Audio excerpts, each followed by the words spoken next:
Okay, ladies and gentlemen, I'm going to try to talk you off the ledge here. I'm going to try to talk you away from making possibly the biggest mistake you can in Dynasty Fantasy Football right now.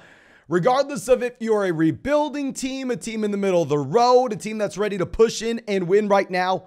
Yes, even those contending teams, you need to be holding your rookie picks. You need to be accumulating these rookie picks. Hear me out. We're going to get to why throughout this entire video, even for those contending teams, which we'll talk about at the end.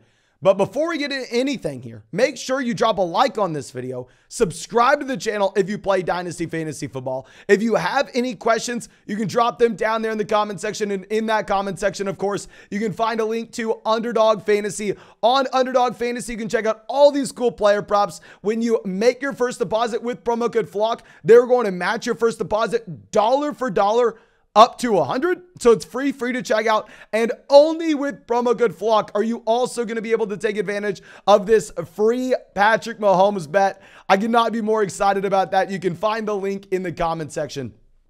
But let's go through and talk about the psychology of a Dynasty Fantasy Football player, because I can almost guarantee you something.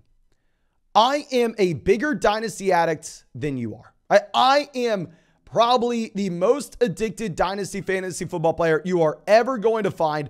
I mean, especially if you go back to the years, I would say 2017, 2018, that's when I was just unbelievable diehard. That's when I had a Dynasty Fantasy Football podcast going from the time I woke up to the time I went to sleep. I used to go to the college dorms. I used to go to the community shower and have a Dynasty Fantasy Football podcast blasting on my miniature little speaker, annoying everybody. I used to walk around with a Dynasty podcast on my headphones 24/7. I used to go in the back of my lecture halls and just spam every single owner in my 30 leagues. Oh, okay, I'll give you X, Y, and Z for Miles Sanders. I'll give you X, Y, and Z for Najee. We used to spam trades nonstop, sending out 100 a day.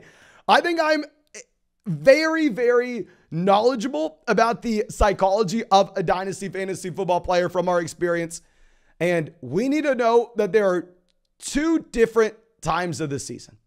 There is, oh crap, we have the long grind of the offseason coming up where everybody's going to be hyper focusing on their Dynasty roster and thinking about what it's going to look like 5 years into the future.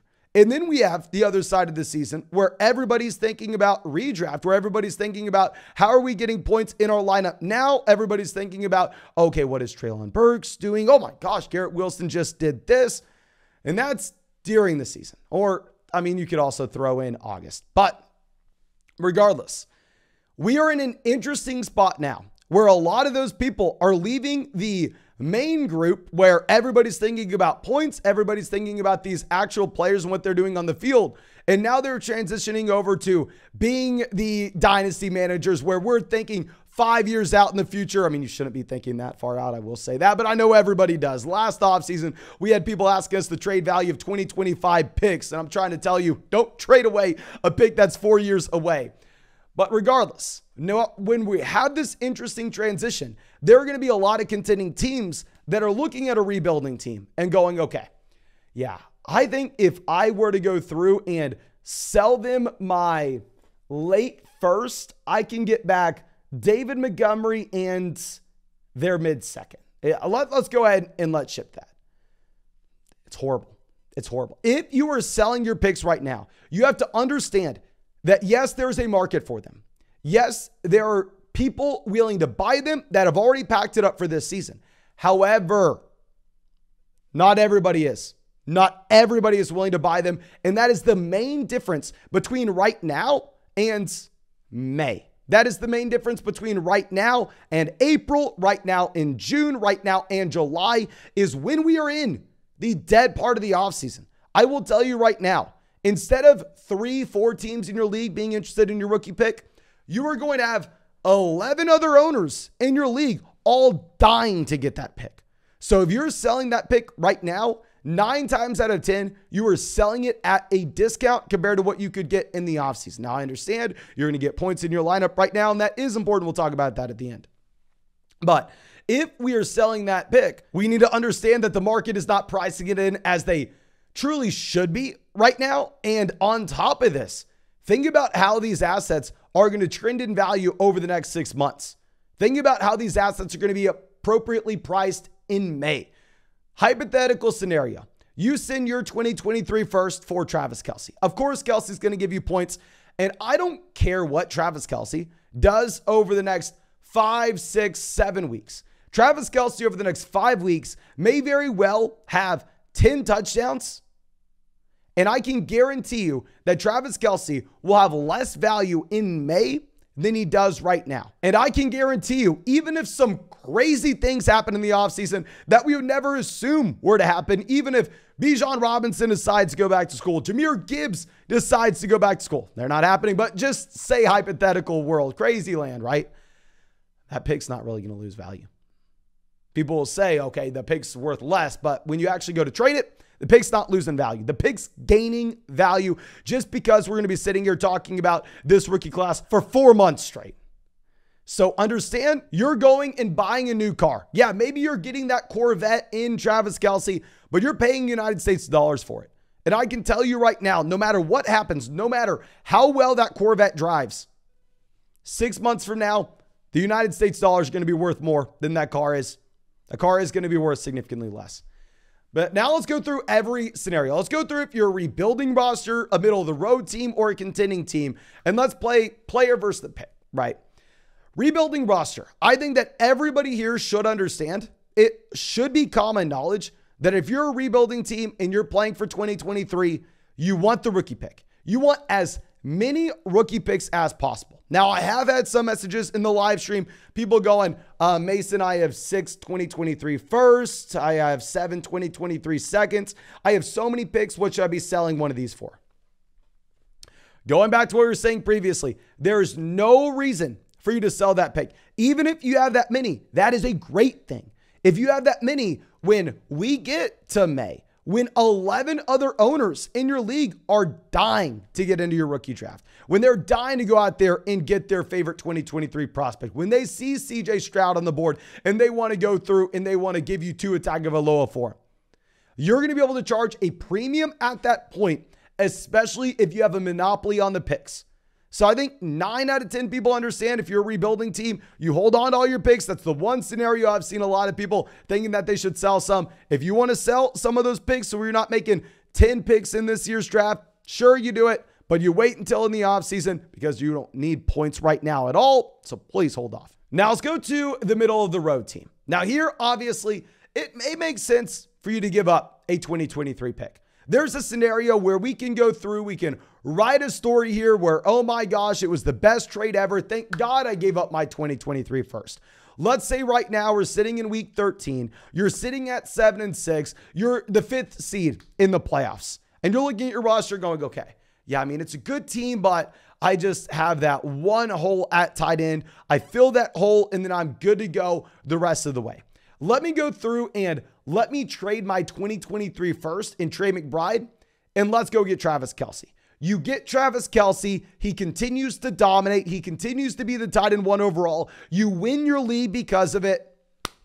That is a fairy tale. That's what makes Dynasty Fantasy Football phenomenal. You can go through and you can mortgage your future to get points in right now to make that final push and to win that championship. That is amazing. And if you thread the needle, if you're able to nail that perfectly, you do it. You go for it. But it's a little scary because it can go wrong. You go through, you sell your 2023 first and Trey McBride for Travis Kelce. What happens if Kelce goes down? What happens if the next week Kelce rolls his ankle? What happens if you have Christian McCaffrey on the team? He's your running back 1. You're relying on him. He gets injured. What happens if you have Amon-Ra St. Brown on your team and he just has a few bad games and you end up, getting bounced from the playoffs because of it? What happens if round 1 of the playoffs, say your team stays fully healthy, you don't even have a bad week, you have a good week, you go out there, you score 160 points, but your opponent scores 170.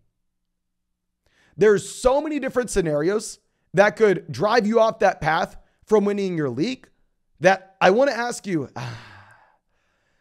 Is it risky to sell that pick? Yes, it is risky. So we can all agree that. So of course it's weighing the risk and reward. And that is a beautiful thing. If you can find a price point that makes sense, go for it. But please understand the risk. Understand that it is an outside chance you sell that 2023 first. Travis Kelce and Saquon Barkley have a knee injury and an ankle injury next week. And you go from being 7-6, pushing in to win now, selling your future first, to then losing out. And that pick turns into the 103. And you ended up trading Bryce Young to go out of your way and bring in a 33, 34-year-old Travis. Just going through hypotheticals here, ladies and gentlemen. Now, going over to a contending team, if you feel the need to trade a first on a contending roster, if you're currently looking like you locked up a buy, I would ask you a couple of questions here as well. A, if you've locked up a buy, if you are that true contender, do we really need to sell our first?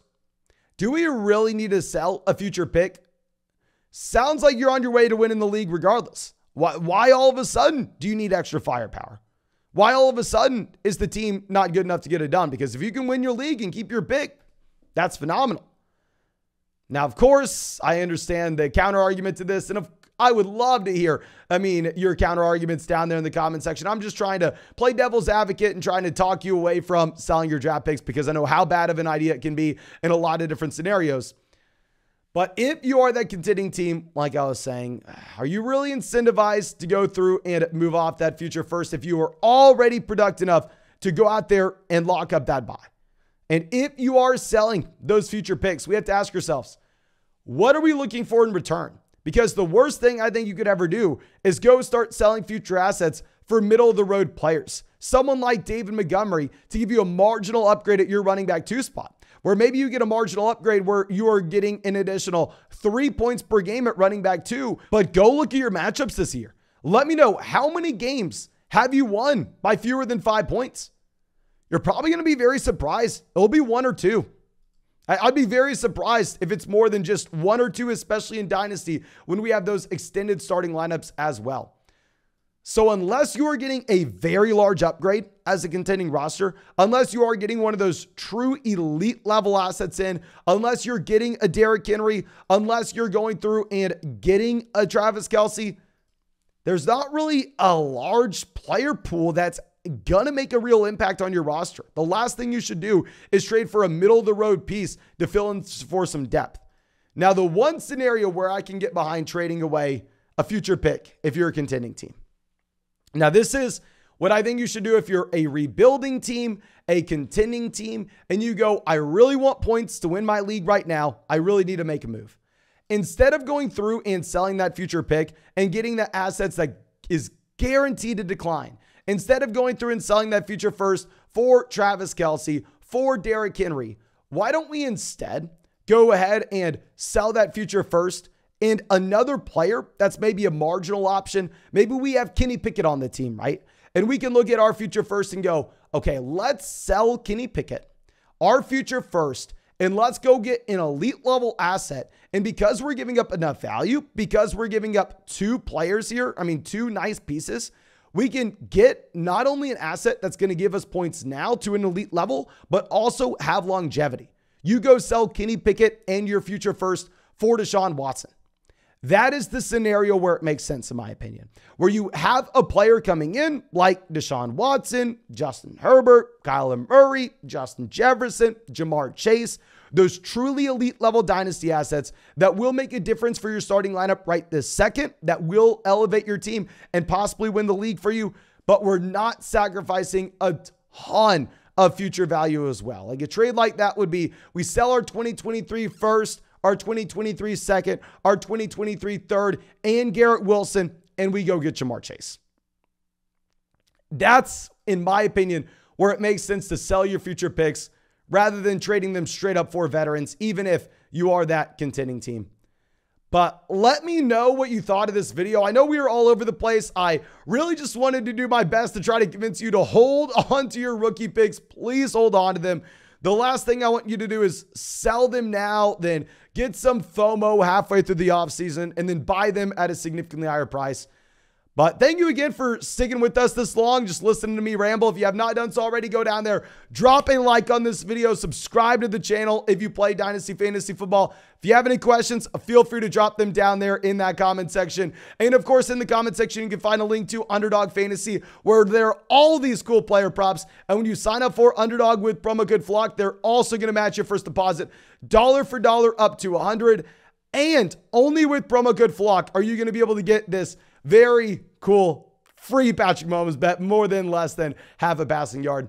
But thank you again. I appreciate you. I hope you have a great day, and I hope we get to see you with the video tomorrow.